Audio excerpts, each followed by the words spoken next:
Welcome back. You're watching Checkpoint once again. Apologies for that technical hitch that we experienced just when we were trying to join our guest tonight. But I think we're good now. Let's speak to Wanjiru Gikonyo, Executive Director at the Institute for Social Accountability, and Dr. Alex Awiti, Vice Provost, Aga Khan University. Ladies and gentlemen, I hope you can get me clearly now.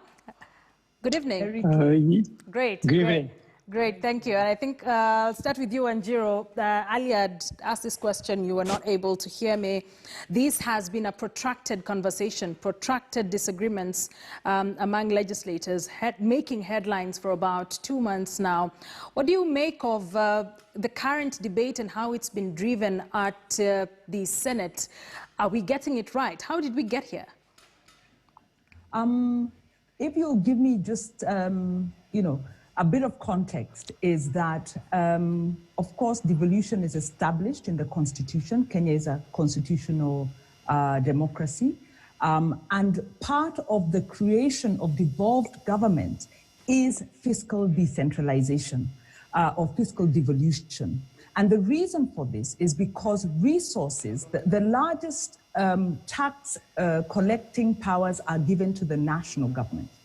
And the national government collects revenues from various sources and then has to redistribute these resources to various parts of the country. So one of the primary objectives of devolution is to redistribute resources, to ensure equitable development, equitable service delivery, equitable opportunities. That is why Kenyans voted overwhelmingly for the Constitution and for devolution in the Constitution. Now, a critical part of this is what you call the division of revenue. Once the national government has collected this revenue, it then needs to be divided between the national and the county government. The next step, which is the step we are at and where we are having contention, is the sharing of that revenue. So first, national government collects 1.4 trillion shillings. And then it divides, and there's a negotiation about dividing. And last year, you'll remember there was a standoff over the division because CRA recommended 335 billion to go to the counties. And the national government, national parliament refused. And in the end, they compromised, actually didn't compromise. They didn't have a choice, but they accepted a figure of 316. That's the division. Once the 316 now, that figure is given, we then have the sharing, where a formula has to be applied because there is, we are trying to achieve equality, equity across the counties. And some counties are more disadvantaged than others, lower revenue powers than others, less infrastructure, higher population. So the CRA has to come up with a formula to redistribute this money across the counties. And this is what has become contentious. And inevitably, sharing of revenue is contentious. It is unfortunate it has gone on this long because this formula was proposed by the CRA as far back as, I believe it was July, August of last year. So this conversation should have happened last year. And the reason it's contentious is because some counties are set to lose money. And the question they are asking is, if last year my county had 8 billion or 7 billion, 10 billion with which to deliver services. Right. If now you give me 2 billion less, how will I deliver services at the next level? So inevitably there'll be a conflict. But counties are suffering because of it, and we'd like to see the Senate bite the bullet, accept the formula, and deal with the reason why there is a shortfall, because that is the reason that's not being discussed. A lot of issues which will definitely come up in this conversation on why a number of senators, perhaps a huge chunk of them, are refusing to adopt these particular proposals. And we are seeing various amendments on this. But before that, I'd quickly like to speak to Dr. Awiti, coming from just giving us a governance perspective of all this. What do you think of the direction this conversation has now taken? Because it's now simple.